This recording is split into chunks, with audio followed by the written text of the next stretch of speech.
ロ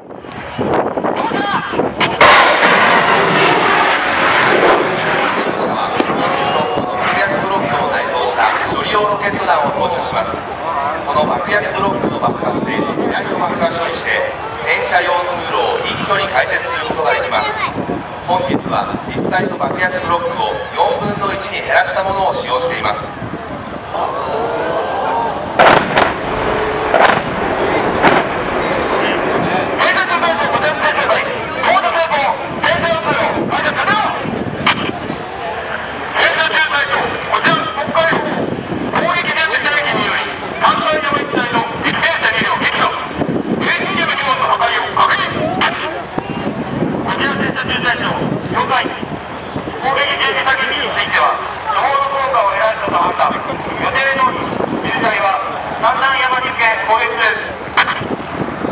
戦車中隊長は入手した敵戦車などの撃破数の状況から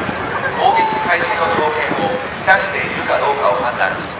攻撃準備射撃の成果が不十分であった場合は攻撃開始前に再度攻撃準備射撃を